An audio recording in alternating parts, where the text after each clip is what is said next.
This Council resumes the second reading debate on the Air Pollution Control Amendment Bill 2024. Mr. Tenka Pugh, Chairman of the Bills Committee on the bill, will first address the Council on the committee's report. Mr. Tenka Pugh. Thank you, President.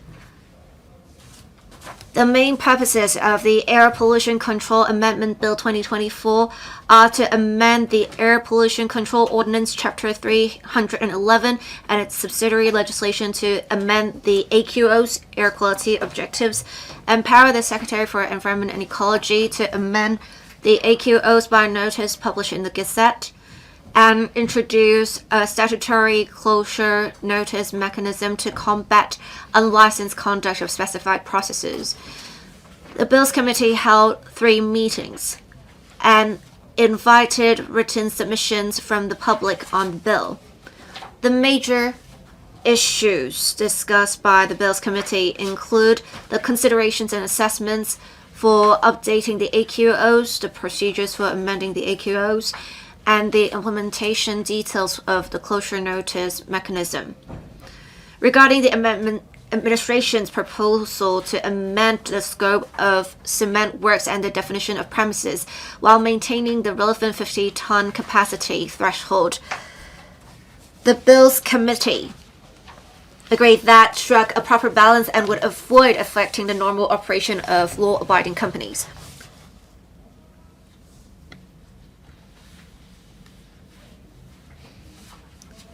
Members stressed that the administration would need to ensure that the bill could be effectively enforced in different scenarios.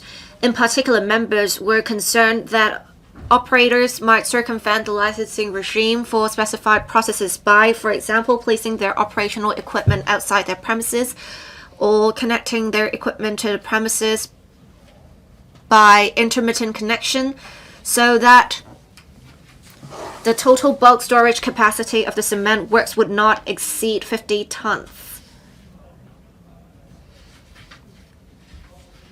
According to the administration, in approving a specified process license, it would take into account all the connected operational equipment and enforce the license conditions.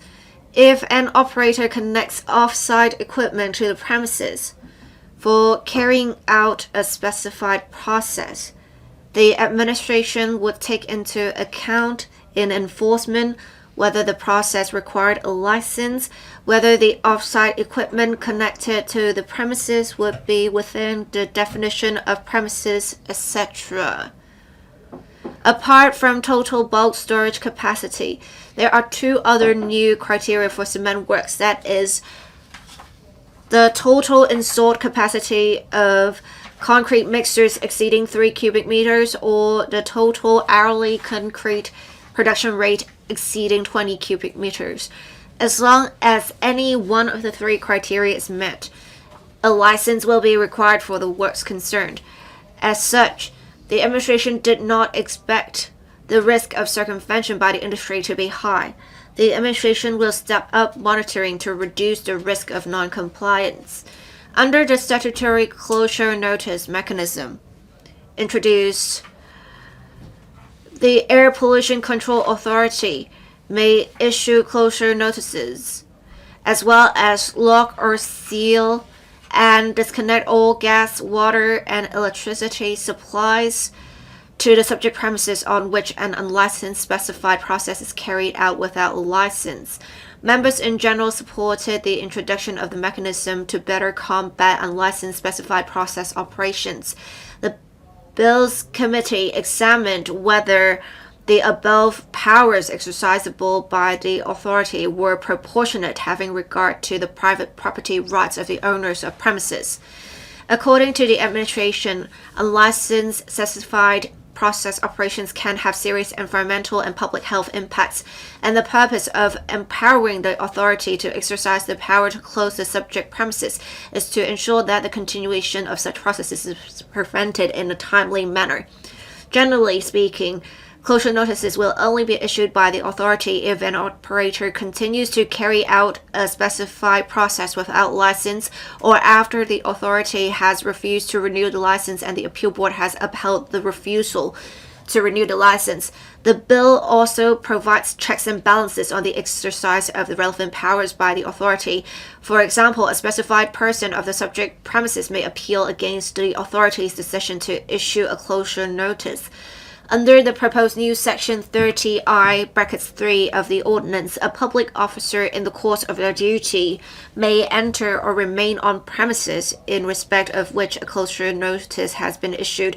There was a suggestion that non-public officers should be allowed to enter the subject premises to assist in the discharge of public officers' duty as requested by public officers.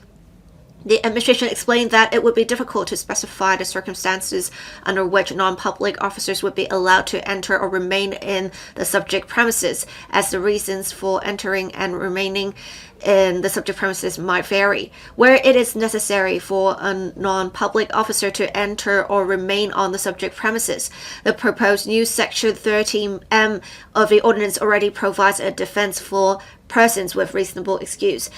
In addition, the authority will give directions to law enforcement officers that if a person enters the closed subject premises to assist in the performance of the duty of a public officer as reasonably requested by a public officer, the authority may consider not to prosecute said person depending on the actual circumstances. Regarding the updating of AQOs under the bill, the Bills Committee urged the administration to continue discussions with the governments of Guangdong and Macau on how to expedite the reduction of regional background ozone concentration with a view to setting the ozone standard at a higher level as soon as possible. The administration advised that the EPD, Environmental Protection Department, had completed a study characterization of photochemical ozone formation, regional and super-regional transportation in the Greater Bay Area in 2024. To gain a preliminary understanding of the transport characteristics of ozone in the region. The three governments will continue to take forward the regional air pollutant emission reduction programs and targets. It is believed that the ozone problem can be tackled progressively. The bill empowers the Secretary for Environment and Ecology to update the AQOs by notice published in the Gazette, which is subject to the negative vetting procedure of the LegCo. In other words, there is no need to update AQOs by introducing amendment bills in future. On this, members reminded the administration to maintain stringent procedures of conducting studies and consultation before tabling the relevant notices at the Legislative Council in future.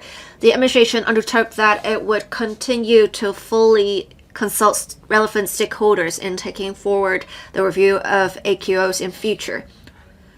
Having considered the views of the Bills Committee, the administration has agreed to move amendments to add the requirement of not interfering with a closure notice to the proposed new Section 30K of the ordinance and introduce textual amendments in respect of certain other provisions. Deputy President, the following are my personal views on the bill. Colleagues, Deputy President,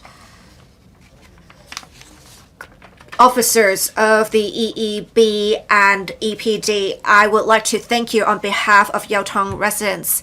We had a very influential paper, Oriental Daily, often said in their headlines, a concrete plant in Yaotong operating still despite being without a license, and there was ineffective enforcement, and residents are suffering because of a dust problem. And we have seen the operator exploiting loopholes in the framework to continue to operate. With the passage of the bill, and on 11th of April, when the bill commences, we will effectively enforce regulation of such operators, thus preventing the dust problem. So the various departments, FEHD, Food and Environmental Hygiene Department, Transport Department, the Police, and the Home Affairs Department can work together to deal with the different stages, reporting and enforcement, so as to ensure proper district governance in Yaotong. We need to make sure there is deterrent effect. So this air pollution control amendment bill would introduce a statutory closure notice mechanism that would empower the authority to lock or seal and disconnect all supplies to the premises. Hong Kong has always been a place where people comply with the law, and we also have an appeal mechanism, to be fair. As the Bills Committee chairman, I made a speech, and of course, because it was a speech that was prepared, I may not be speaking as smoothly as I should. But for operators that cannot have their license renewed or have their licenses revoked, and they go for appeals and the appeals were rejected, these operators continue to operate. It is only under these circumstances that a closure notice will be issued. During the Bills Committee's meetings, some members discussed this actively. So they gave various examples. So if someone just put a wardrobe over the notice so that people can't read it, or pour black paint over it so that people can't read the notices, I'm glad that the administration accepted the suggestion, ridiculous it may sound. There is an amendment to target this issue to make sure that with various scenarios of notices not being able to be read clearly, it can still be dealt with. I'm very glad that this bill can pass because it will enhance district governance in Yaotong. Now, with concrete, it's not just in Hong Kong, in many cities, it is essential in construction. It is hard for us to acquire from other places concrete because concrete has to be mixed constantly. So the EEB and Development Bureau and the industry should work together and maintain communication. We should afford flexibility and ensure development, healthy development of the industry. But at the same time, we need to ensure compliance with the relevant requirements by the industry. We have many development projects that will be undertaken in future. We have Tranquano Area 137, Area 132, as well as the Northern Metropolis. Some reclamation may be carried out. We definitely need concrete plants to operate as they should. So I urge the administration to maintain communication with relevant stakeholders so that law-abiding industry stakeholders will continue to comply with the relevant requirements in their operation and address the needs of the residents. I so submit. Mr. Chen Siu-hong. Madam Deputy, I declare that I'm a senior consultant of the CLP. I speak in support of the Air Pollution Control Amendment Bill. There will be a statutory closure notice to combat illegal statutory procedures. Operations at sea will be included in the scope. There are also AQO updates in response to relevant updates in the World Health Organization. This will enable better regulation of air quality. The aim of the bill is to combat illegal specified operations. There are a number of cases when a cement production operators continue its operation despite a rejection of its renewal of a permit. In some cases, they will take out legal procedures to delay the stoppage of the operation. There are also cases in which barges are used to circumvent the licensing or the permit system. The definition of cement works will be amended. The total capacity will be changed from 50 tons of operating capacity to storage capacity. If the production rate is over 20 cubic meters and the total bulk storage is over and the total installed capacity exceeds 3 cubic meters, then they will be caught in the scope. Cement mixes carrying no more than 50 tons, if they enter a premises, the storage will not be counted. I agree with this approach. I have expressed some concerns in the Bills Committee. Say, for example, definition of premises. If someone deliberately connect cement mixes or other storage facilities outside the premises to circumvent the regulatory system, how will the administration handle this case? How will they prevent these cases? Are there sufficient manpower resources to handle these cases? The revised definition includes all parts of the premises or all plant equipments or any part of.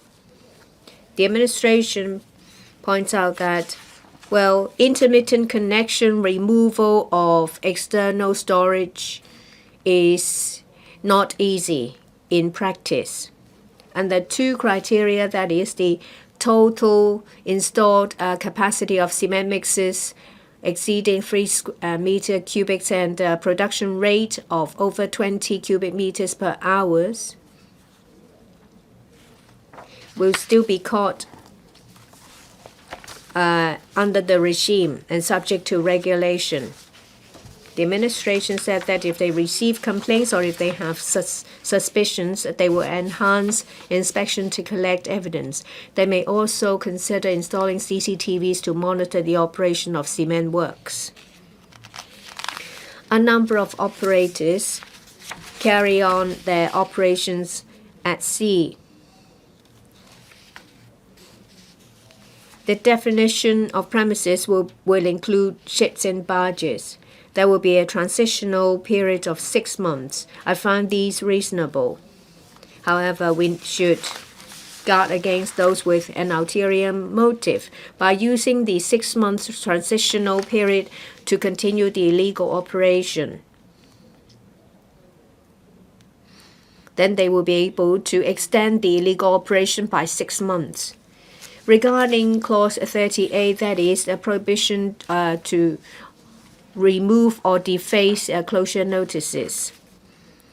Well, a copy of the closure notice will be posted at a certain location. No one is allowed to deface or remove it. As mentioned by Mr. Bill Tang,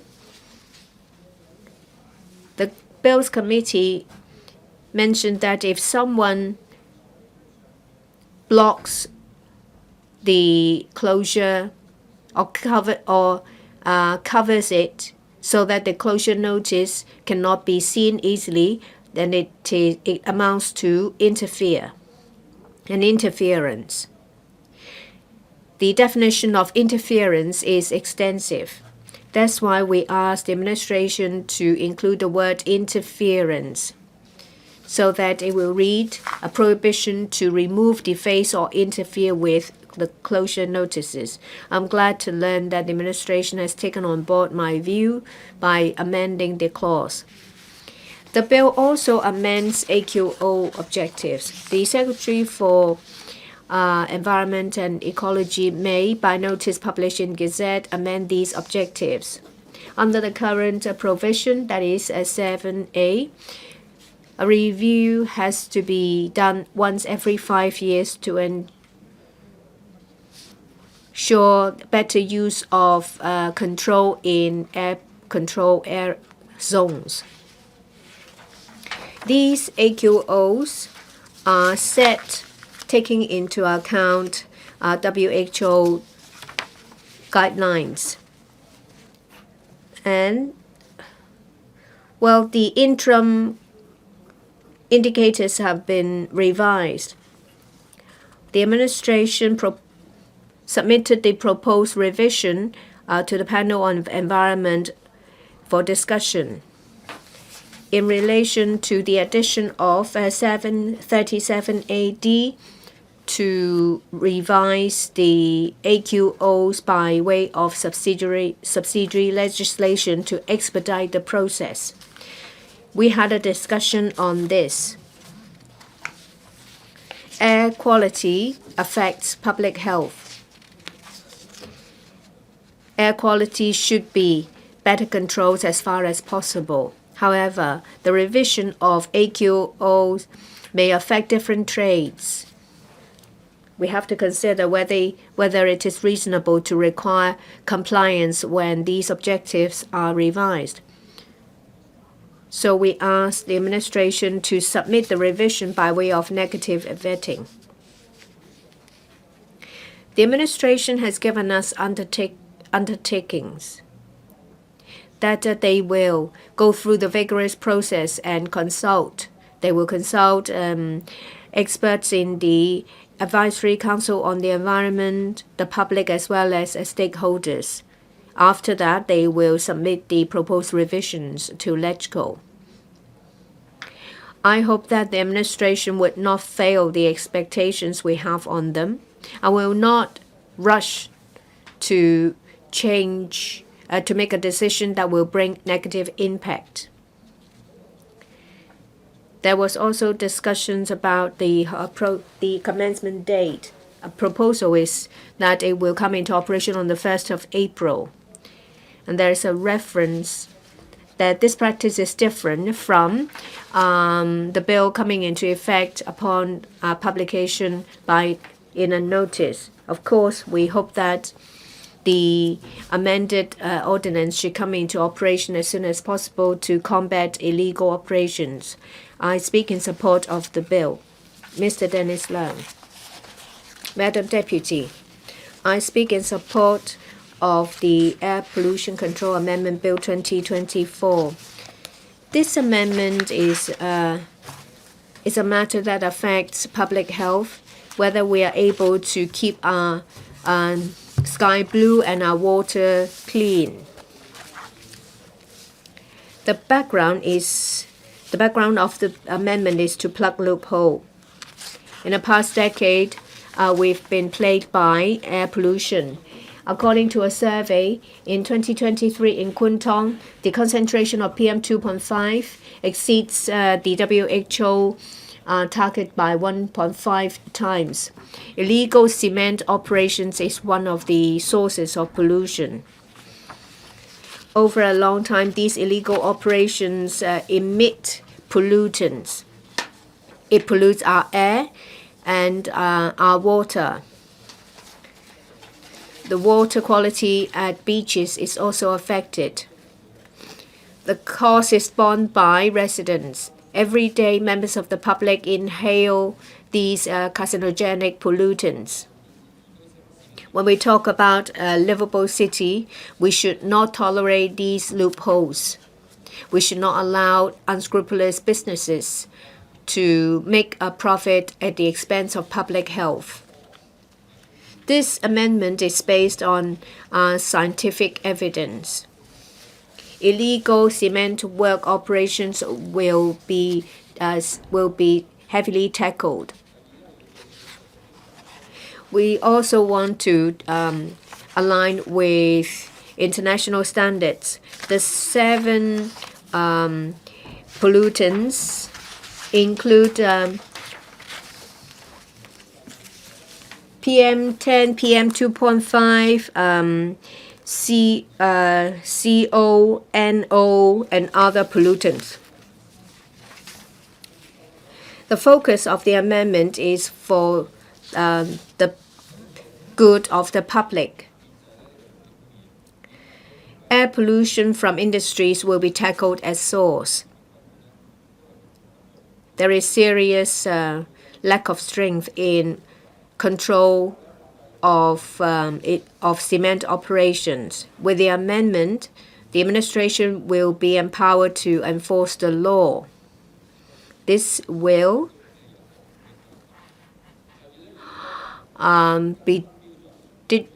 do some good to the residents of Kwun Tong.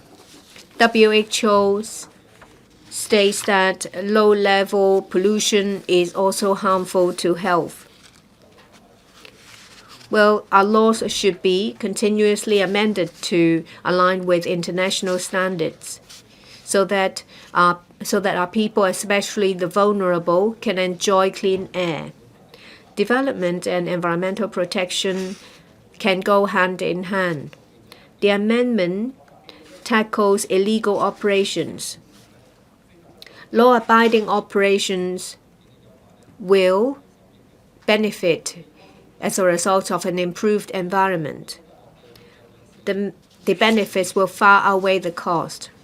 According to a survey, air pollution results in over 3,000 premature deaths. Instead of spending money on healthcare, we need to tackle pollution at source. Green transformation is the trend. The planning of the GBA says that there should be low carbon transformation. If we stay on low technology operations, then we will continuously lag behind. We need to take action. We should not delay. This is a choice about health. If it is a luxury to breathe clean air, then prosperity means nothing.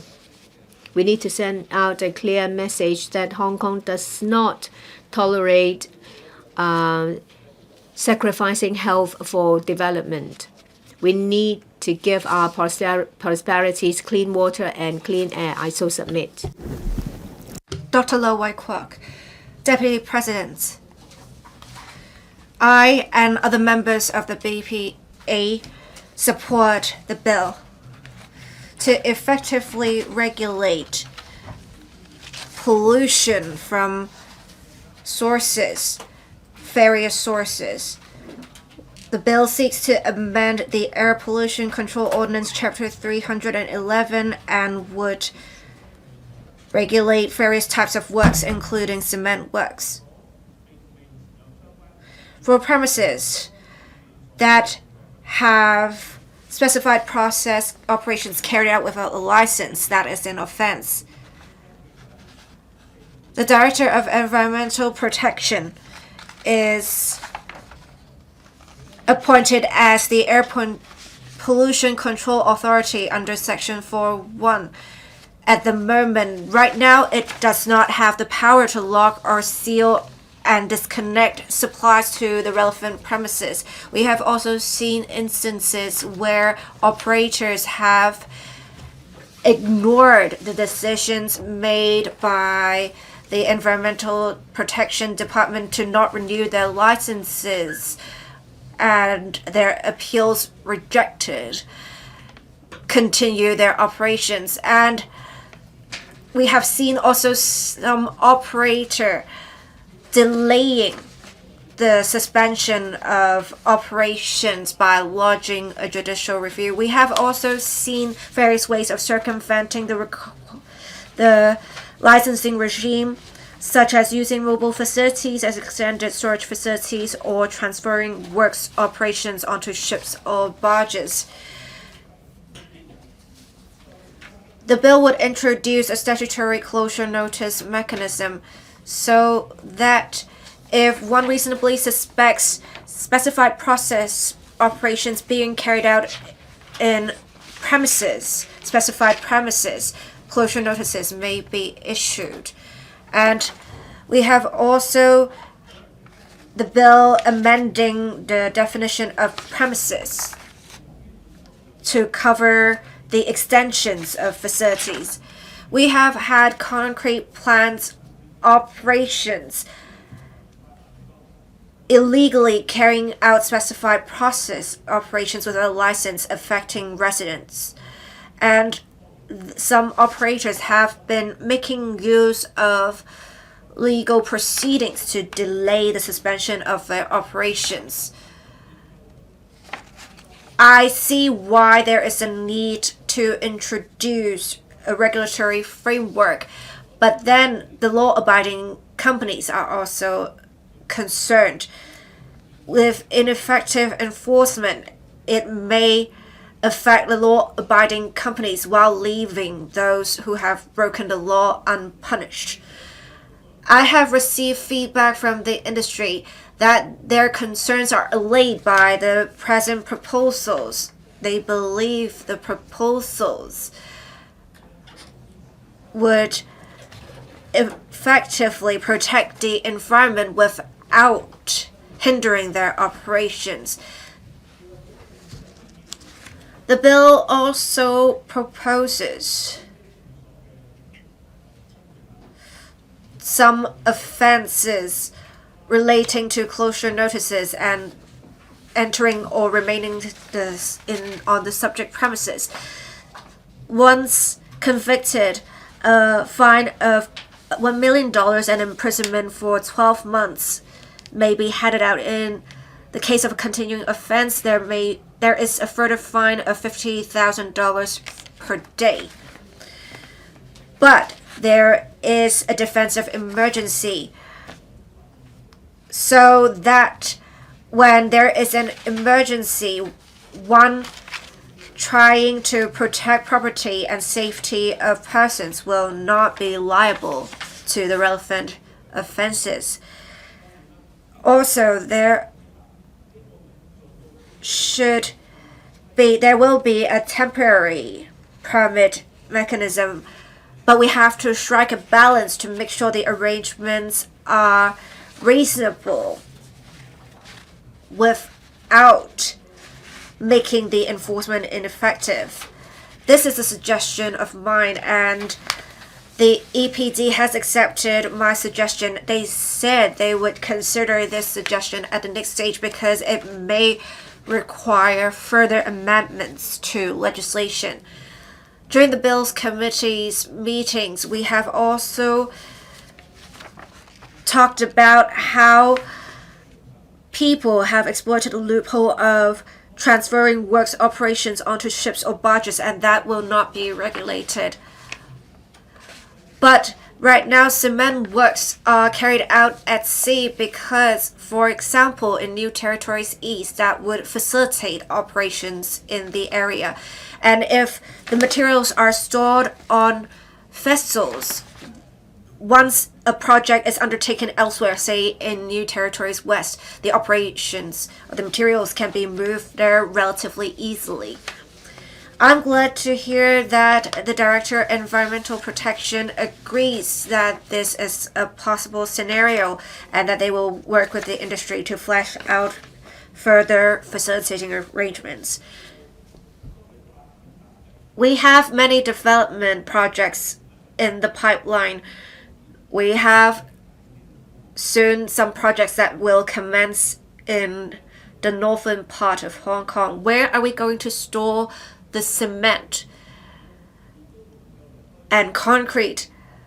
Concrete, due to its specific properties, will need to be stored close to the construction sites. We have to take this into account because otherwise there may be complaints in future. We need to make sure there is communication between the administration and the industry to make sure there are long-term plans for concrete plants.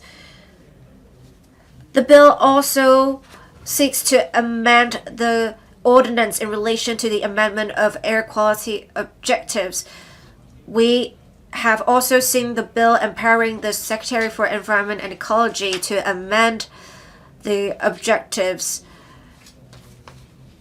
and make sure that reviews are conducted, and it will be conducted every 5 years. According to the WHO's guidelines, there are 7 pollutants that are regulated. There are various concentration limits. In September 2021, the WHO updated its guide and its midterm targets. The administration has since commenced a review. The report of the review has been submitted to the Advisory Council on the Environment has received the Council support.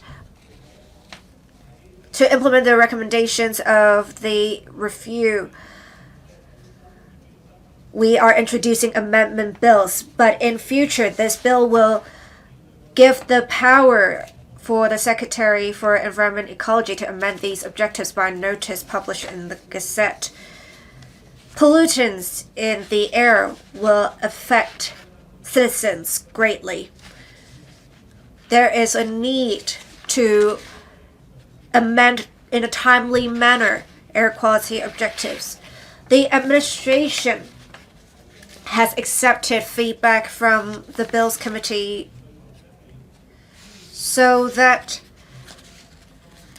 for interfering with closure notices, one will be committing an offense. Deputy President, I so submit, speaking in support of the bill and the amendments to be proposed by the EEB. Dr. Aman Yu, I speak in support of the bill. Let me first say, for the EEB and other government officials, I would like to thank them for their efforts in drafting the bill. The bill has responded to the expectations of society, and it has struck a balance between regulation and ensuring development of the industry. It should help enhance air quality and promote healthy living of citizens. I have served Kowloon East for many years. I have observed how Yaotong has transitioned from an industrial zone to a residential area. Residents have long suffered the impact of industrial operations in the area. They are suffering nuisances of dust, noise, etc. And it has affected the well-being of citizens in the area and has slowed the development of the area. Due to poor management of some concrete plants, their operations have seriously affected residents. The EPD has initiated prosecution, but the operator continue to operate still. And after a judgment has been issued, the operator continues their operations still. It shows that there is ineffective enforcement and that there is a loophole in the regulatory framework. More concerning is that the plant is carrying out operations still. The EPD sanctioned the plant, but then the plant continues to operations, effectively undermining the regulatory framework and affecting residents greatly. The bill introduces a statutory closure notice mechanism. It is an important amendment. We have had many instances where licenses were not renewed. The operators would continue their specified process operations. We have also some operators abusing the judicial review process to delay the suspension of their operations. Not only does it cause air pollution, but it also causes complaints from the public. With the amendments in the bill, a closure notice can be issued to the subject premises, and the authority may lock or seal the relevant premises. It can ensure illegal operations can be stamped out early on and ensure the well-being of residents. The bill also revised the scope of cement works and the definition of premises. This is to plug another loophole. We had operators trying to bypass the licensing regime by making use of mobile facilities and transferring cement works operations onto ships or barges. With the amendments in the bill, for any polluting cement works, whether they're on land or at sea, will be regulated by the specified process licensing regime. This will prevent circumvention by operators, and this will enhance regulation of such operations.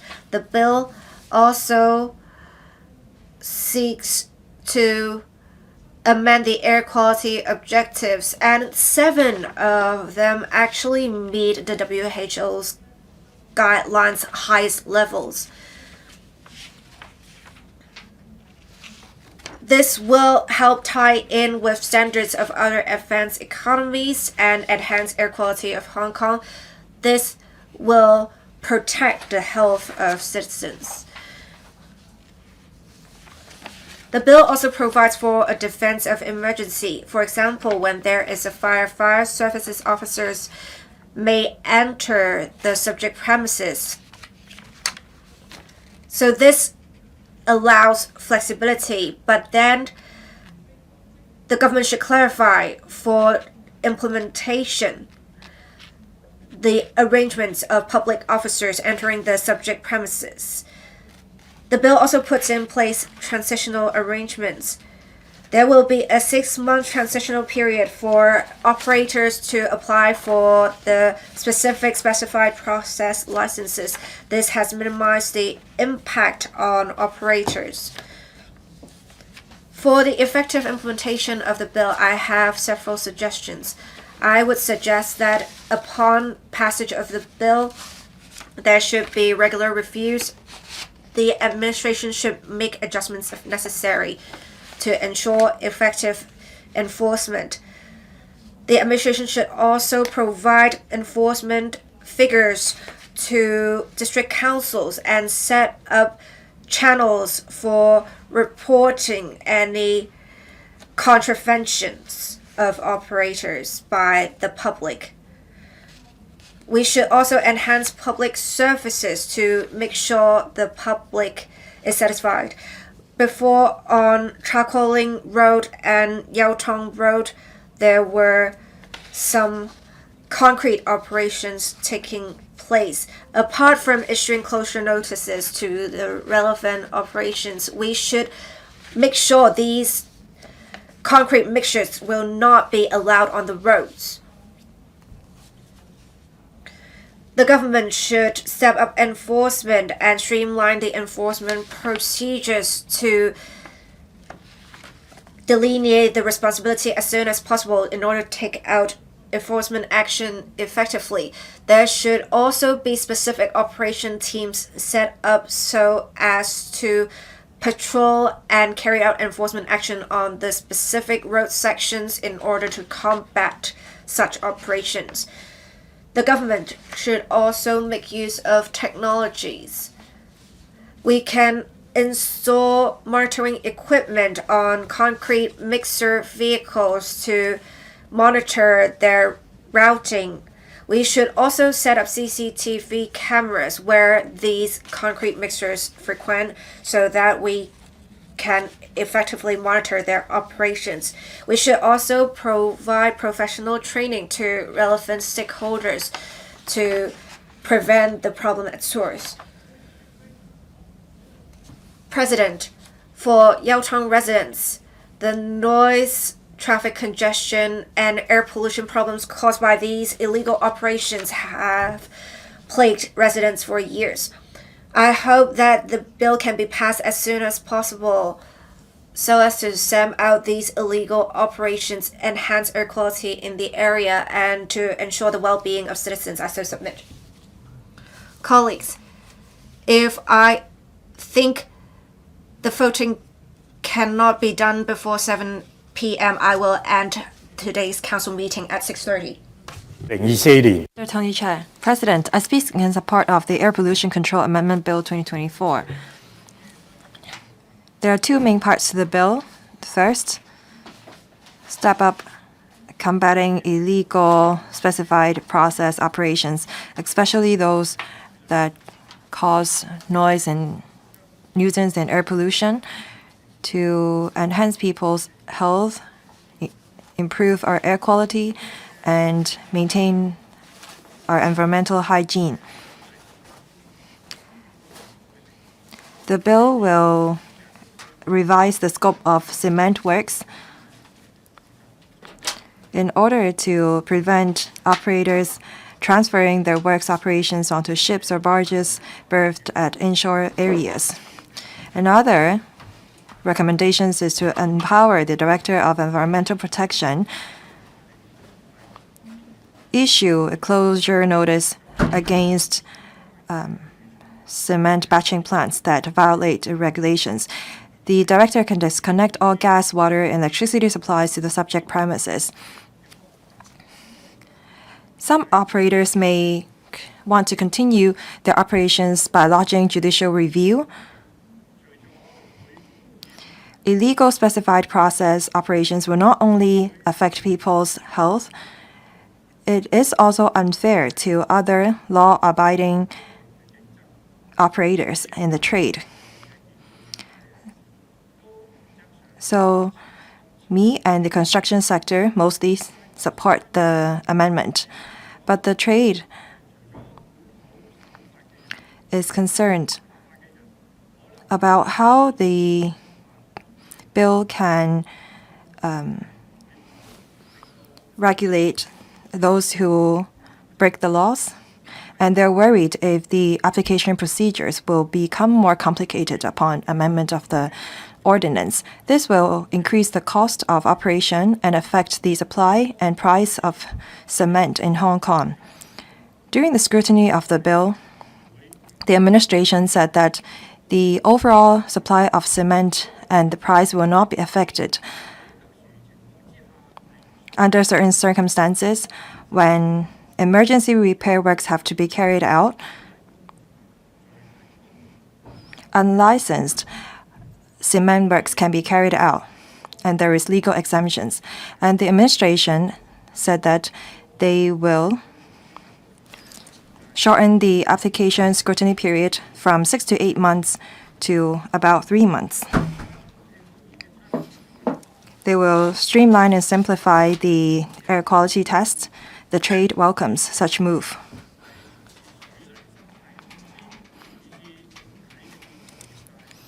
I'd like to speak on behalf of the cement batching plants and the construction sector. Cement works will generate dust and pollution. It may cause a certain level of nuisance to nearby residents, but it's impossible for us to ban all cement works because all works projects involve the use of cement. After the cement is mixed, it will become solid in a short period of time, and it will affect its quality. Unlike other construction materials, it cannot be stored for a long time. During the scrutiny of the bill, I also raised this point. Some operators produce cement at sea. I think that we have to regulate it to lower the operation cost and minimize the impact cost to the residents living nearby. And this will make it easier for the operators to supply cement to construction works around Hong Kong. Also, we can use innovation and technology to minimize the pollution generated in the course of cement works. I hope that the administration will work with the trade to look into the problem. We should not just focus on enforcement or regulation. The government should play the role of facilitator. The second part to the bill is about updating our air quality objectives benchmarking them against the WHO air quality guidelines by introducing three new objectives and amending 5 objectives. By this, we will be able to enhance our air quality. For designated projects that have been issued with environmental permits before the passage of the bill, they will enjoy a 36-month transitional period. They don't have to adjust their plan or submit a new application to meet the new requirements. This is a pragmatic move. In the future, if the government want to amend the air quality objectives, they can adopt a negative vetting approach by amending the subsidiary legislation instead of amending the entire ordinance by positive vetting. This will streamline the legislative procedures and will not undermine the work of the Legislative Council. While we have scrutinized a number of legislations relating to road traffic, and we have a number of bills coming, including autonomous driving, parking, electronic enforcement, hydrogen vehicles, so on and so forth. To amend a minor provisions, we have to go through cumbersome legal procedures, and that actually undermine the development of INT in Hong Kong. I hope that when the government amend other ordinances, they will consider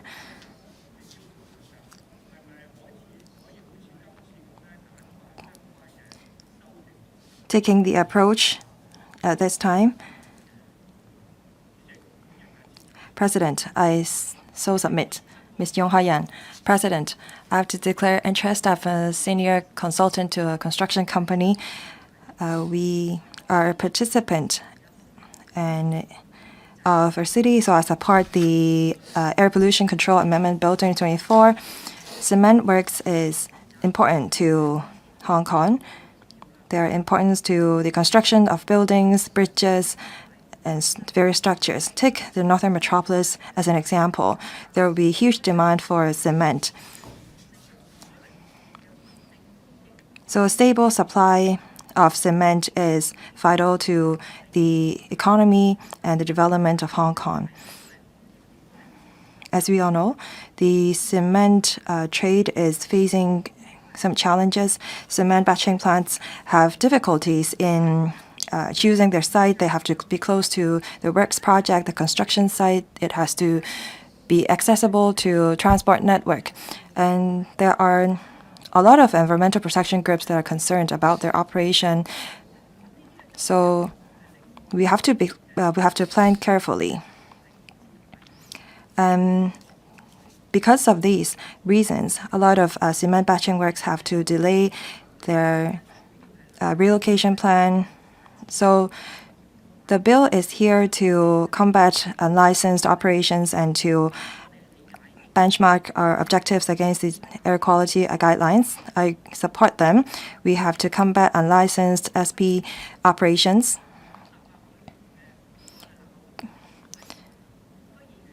A number of electrical members, district councillors, met with the Yau Tong district councillors. They said that they expressed deep concern regarding the scrutiny of the bill, and Mr. Bill Tang is the chairman of our Bills Committee. We attach a lot of importance to the concern of the Yau Tong residents. We have to balance the development of cement batching plants and the concern of the residents. Hong Kong has a great demand for cement, but how do we combat a legal specified process?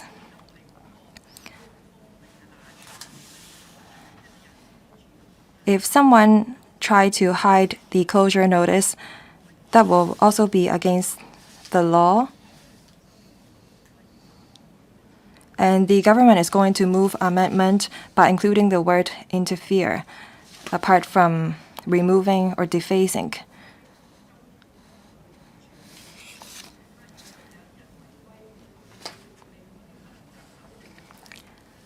Some criminals may use extreme means in order to carry out unlicensed specified process operations. We need to put a stop to such an act and prohibit the operation. And we should not allow someone to bypass the regime by transferring their operations onto ships. So the bill is important to the trade development. The scope of cement works and the definition of premises are going to be amended. Previously, criminals may try to bypass the regime by using the definition. Now, under the bill, we use the total bulk storage capacity, the total hourly concrete production rate to replace the scope of cement works. We also redefine premises to make sure that the trade can compete in a fair environment, and this will enhance the confidence of the industry. Closure notice mechanism is also key. When is the administration going to disconnect the gas, the water? By having this mechanism, it will create a more favorable environment for the development of the trade. Now, on the point about environmental protection, new cement batching plants also attach importance to environmental protection. They have introduced INT technology. They have used technology to minimize dust generation. They also use a new energy to power their equipments. They're trying to transfer waste to energy. After processing the waste, they will become raw materials for cement production. To promote the modernization of cement works, we have to identify sites for cement batching plants. We have to strike a balance between industrial sites and residential sites when we are developing our country. Development of cement industry will make sure that the construction works can be carried out smoothly. The government can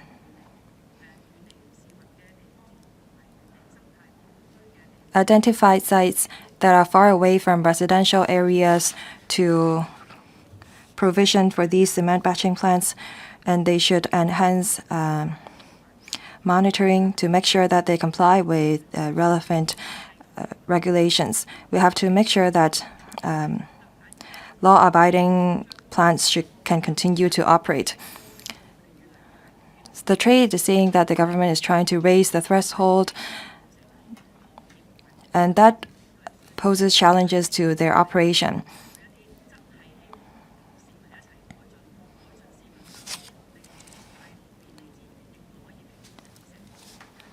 We hope to strike a balance between the health of the people and the development of the trade. I speak in support of the bill. Thank you. Ms. Doreen Kong. President, I fully support policies that protect our environment. And if a premise violates relevant regulations, they should be penalized. The administration should also enforce the law vigorously. The amendment introduced the closure order and empowers public officers to take action when there is reasonable grounds that an offense is being committed. A closure order may be issued to combat illegal operations. I have some observations in relation to the closure order. I have expressed this in the Bills Committee. There is no need to go through the court to apply for a closure order as long as the authority is satisfied. There is no cap to the length of the closure. The authority can also cut utilities during the closed period. No one can stay or enter in the premises. Under 30 M, the authority may, under certain circumstances, cancel the notice.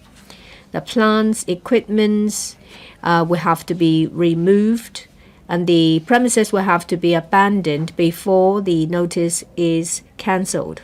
There is an appeal mechanism in place. I have reservations because closure of a premise is an important decision. It infringes upon the rights of a person. If the authority is satisfied the premises can be closed for an indefinite period of time, this is not desirable. When public officers enter premises, they will have to do so for a particular purpose. Say, for example, to ensure compliance, to collect evidence. However, under this bill, there is no limitation to the purpose of the authority to enter. In addition, it states that the premises will have to be abandoned and all plants and equipment will have to be removed before anyone is allowed to enter. I think that as long as the specified process is stopped, the premises can be open for entering. The amendment does not allow owner and occupier of the premises to make compensation, to make claims for compensation. I have drawn reference of the practice and legislation of other jurisdictions before I express my views. In New South Wales and Singapore, under the law, entry to the premises is limited to taking law enforcement actions. In New South Wales, there is a list of allowable actions to be taken for a public officer to enter. Say, for example, gather evidence, take samples. I asked questions in the Bills Committee. How many operators have committed grave offenses? The administration said that there are many cases involved, but I think it's only a few parties involved. I think this is regrettable. Our country is more advanced than us. There are dedicated plannings in relation to development of cement works. There is legislation to protect our environment in our country. Relevant law specifies that when there are cessation of operation, removal, then support should be given. Cement has a low value, short shelf life. Manufacturing of cement is polluting. Our country has been creating a favorable environment to regulate cement work. We keep talking about reform. We need to do something in this regard. Have we balanced the rights of owners and occupiers of premises? It is no better that there is unfettered power in law. There should be reasonable limitations. There should be checks and balances in place. Because of these inadequacies, I will not support the amendments. I so submit. Does any other member wish to speak? If not, I now call upon the Secretary for Environment and Ecology to reply, then the debate will come to a close. Secretary. President, I'd like to extend my sincere gratitude to Mr. Tenkapiu, Chairman of the Bills Committee, and the members for their efforts in making the scrutiny of the Air Pollution Control Amendment Bill 2024 smooth, such that we can resume a second reading debate today. I also thank the members who've spoken just now. The bill seeks to achieve two policy goals. First, is to introduce a statutory closure notice mechanism to combat unlicensed specified process operation that may cause serious air pollution.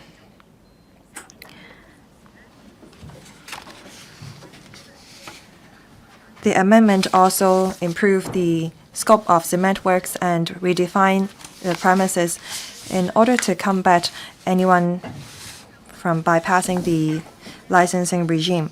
The next one is to implement the recommendations of the latest air quality objectives review to improve Hong Kong's air quality. We will tighten 5 existing air quality objectives and introduce 3 new objectives that are added to the World Health Organization's air quality guidelines.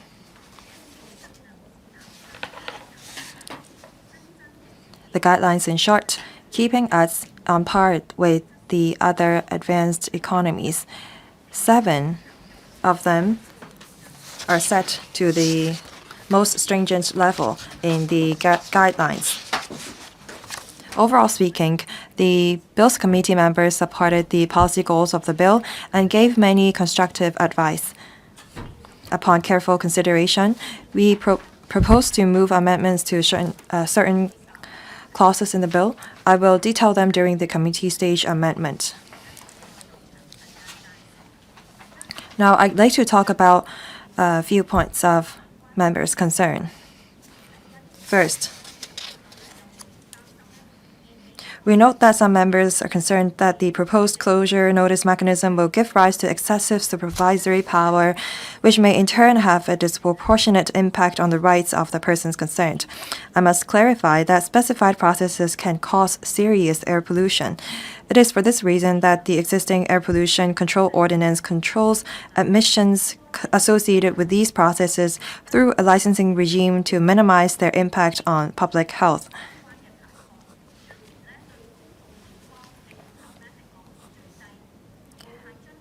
Emissions of pollutants from specified processes carried out without a license or which are not properly controlled are likely to cause health hazards and persistent nuisance to nearby residents. We need to stop these operations immediately by the most effective means. In recent years, the Environmental Protection Department has repeatedly found that some specified process operators continue to carry out the relevant processes in disregard of the fact that their applications for renewal of specified process licenses have already been rejected by the authority and the appeal board. I would also like to add that the power of the authority to issue closure notices is by no means unchecked. Relevant parties can lodge an appeal through the appeal mechanism under the ordinance. If the decision to issue a closure notice is upheld by the appeal board, the person concerned may further apply for a judicial review. On balance, we therefore consider the closure notice mechanism proportionate. Second, some members were concerned that an individual who enters or stays in a premises or subject premises subject to a closure notice at the request of a public officer will be committing the proposed offense of prohibition on entering or remaining on subject premises.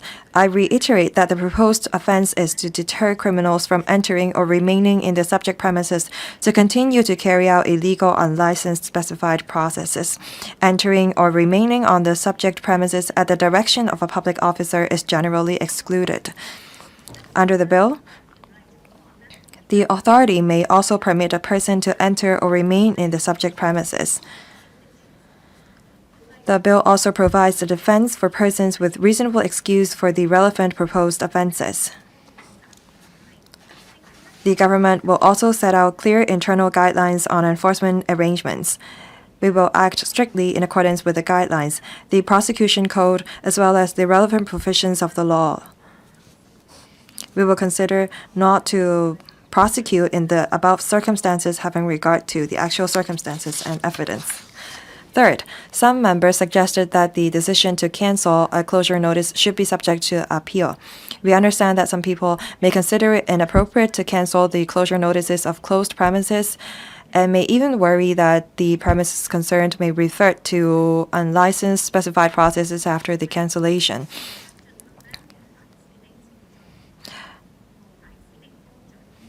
I would like to emphasize that before canceling a closure notice, the authority will ensure that the premises concerned have been issued with a license to carry out the relevant specified process, or that the unlicensed process is no longer being carried out in the premises concerned.